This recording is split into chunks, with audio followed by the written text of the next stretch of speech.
He's taking the stage now, and we're going to bring up the sound so we can hear a little bit of the color in the room as well as he walks to the lectern to begin his speech. Thank you for doing that, and I'll stop talking while he speaks. Thank you for the opportunity to speak to you, and thank you to the Center for National Interest for honoring me with this invitation. It truly is a great honor. I'd like to talk today about how to develop a new foreign policy direction for our country, one that replaces randomness with purpose, ideology with strategy, and chaos with peace. It's time to shake the rust off America's foreign policy. It's time to invite new voices and new visions into the fold, something we have to do. The direction I will outline today will also return us to a timeless principle. My foreign policy will always put the interests of the American people and American security above all else. Has to be first. Has to be. That will be the foundation of every single decision that I will make. America, thank you. America First will be the major and overriding theme of my administration. But to chart our path forward, we must first briefly take a look back. We have a lot to be proud of. In the 1940s, we saved the world. The greatest generation beat back the Nazis and Japanese imperialists. Then we saved the world again, this time from totalitarianism and communism. The Cold War, it lasted for decades, but guess what? We won, and we won big. Democrats and Republicans working together got Mr. Gorbachev to heed the words of President Reagan, our great president, when he said, "Tear down this wall." History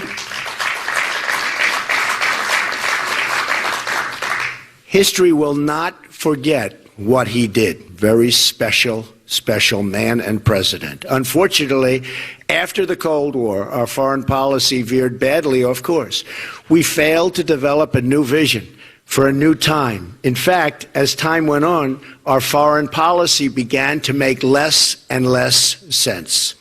Logic was replaced with foolishness and arrogance, which led to one foreign policy disaster after another. They just kept coming and coming.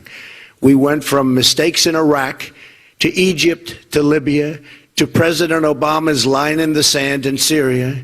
Each of these actions have helped to throw the region into chaos and gave ISIS the space it needs to grow and prosper. Very bad. It all began with the dangerous idea that we could make Western democracies out of countries that had no experience or interest in becoming a Western democracy. We tore up what institutions they had, and then were surprised at what we unleashed. Civil war, religious fanaticism, thousands of Americans and just killed, lives wasted, horribly wasted. Many trillions of dollars were lost as a result. The vacuum was created that ISIS would fill. Iran, too, would rush in and fill that void, much to their really unjust enrichment. They have benefited so much, so sadly for us. Our foreign policy is a complete and total disaster. No vision, no purpose, no direction, no strategy. Today, I want to identify 5 main weaknesses in our foreign policy. First, our resources are totally overextended. President Obama has weakened our military by weakening our economy. He's crippled us with wasteful spending, massive debt, low growth, a huge trade deficit, and open borders. Our manufacturing trade deficit with the world is now approaching $1 trillion a year. We're rebuilding other countries while weakening our own. Ending the theft of American jobs will give us resources we need to rebuild our military, which has to happen, and regain our financial independence and strength. I am the only person running for the presidency who understands this, and this is a serious problem. I'm the only one, believe me, I know them all. I'm the only one that knows how to fix it.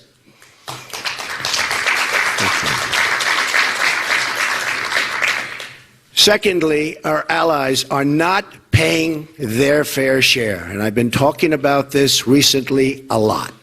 Our allies must contribute toward their financial, political, and human costs, have to do it, of our tremendous security burden. But many of them are simply not doing so. They look at the United States as weak and forgiving and feel no obligation to honor their agreements with us. In NATO, for instance, only 4 of 28 other member countries, besides America, are spending the minimum required 2% of GDP on defense. We have spent trillions of dollars over time on planes, missiles, ships, equipment, building up our military to provide a strong defense for Europe and Asia. The countries we are defending must pay for the cost of this defense, and if not, the U.S. must be prepared to let these countries defend themselves. We have no choice. The whole world will be safer if our allies do their part to support our common defense and security. A Trump administration will lead a free world that is properly armed and funded beautifully. Thirdly, our friends are beginning to think they can't depend on us. We've had a president who dislikes our friends and bows to our enemies, something that we've never seen before in the history of our country. He negotiated a disastrous deal with Iran, and then we watched them ignore its terms even before the ink was dry. Iran cannot be allowed to have a nuclear weapon, cannot be allowed, remember that, cannot be allowed to have a nuclear weapon.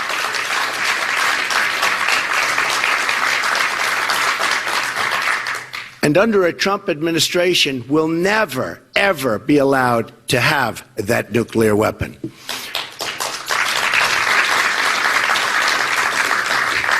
All of this without even mentioning the humiliation of the United States with Iran's treatment of our 10 captured sailors. So vividly, I remember that day.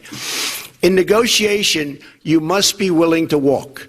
The Iran deal, like so many of our worst agreements, is the result of not being willing to leave the table. When the other side knows you're not going to walk, it becomes absolutely impossible to win. You just can't win. At the same time, your friends need to know that you will stick by the agreements that you have with them. You've made that agreement, you have to stand by it, and the world will be a better place. President Obama gutted our missile defense program, then abandoned our missile defense plans with Poland and the Czech Republic.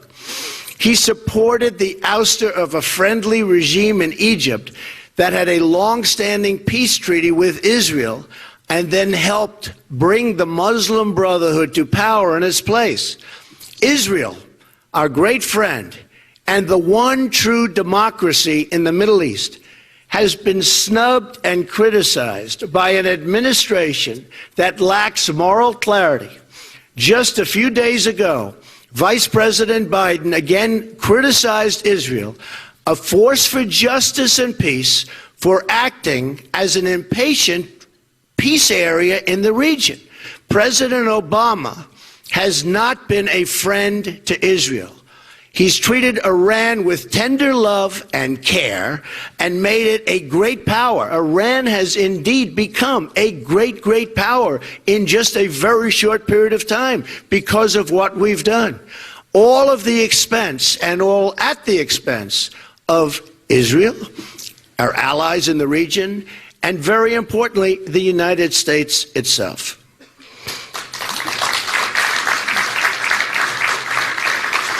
We picked fights with our oldest friends, and now they're starting to look elsewhere for help.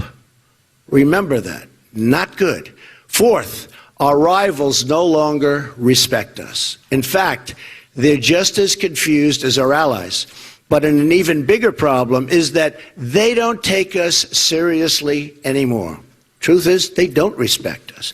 When President Obama landed in Cuba on Air Force One, no leader was there, nobody, to greet him.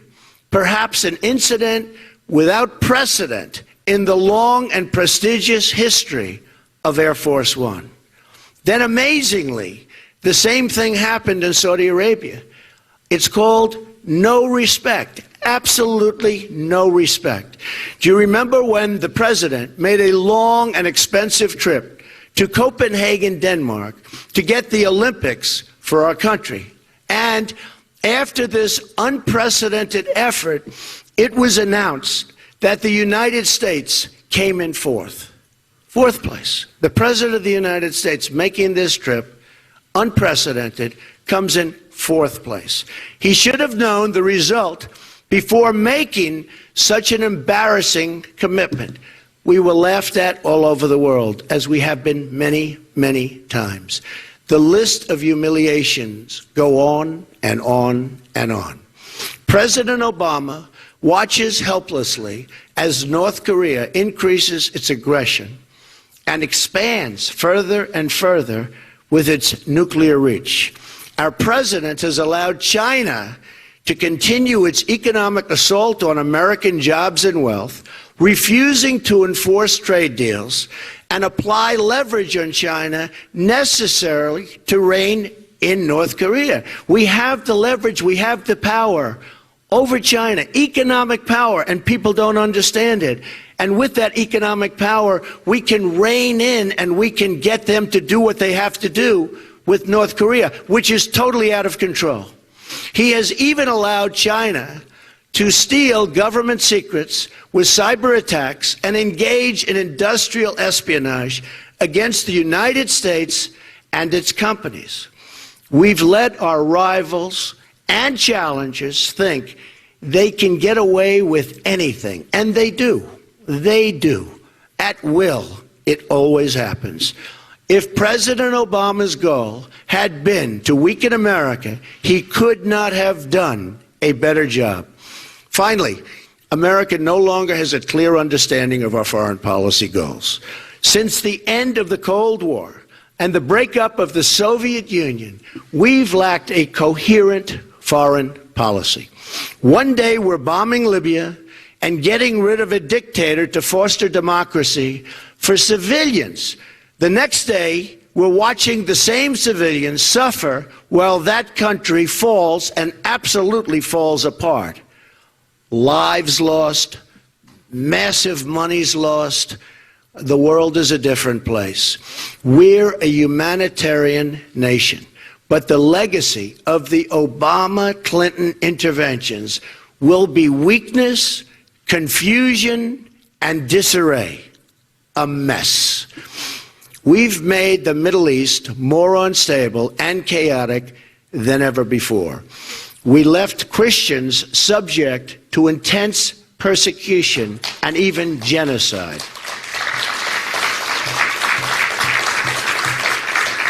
We have done nothing to help the Christians, nothing. And we should always be ashamed for that lack of action. Our actions in Iraq, Libya, and Syria have helped unleash ISIS. And we're in a war against radical Islam, but President Obama won't even name the enemy. And unless you name the enemy, you will never, ever solve the problem.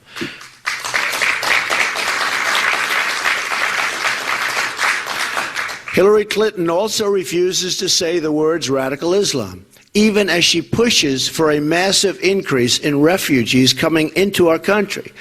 After Secretary Clinton's failed intervention in Libya, Islamic terrorists in Benghazi took down our consulate and killed our ambassador and 3 brave Americans. Then, instead of taking charge that night, Hillary Clinton decided to go home and sleep. Incredible. Clinton blames it all on a video, an excuse that was a total lie, proven to be absolutely a total lie. Our ambassador was murdered, and our Secretary of State misled the nation.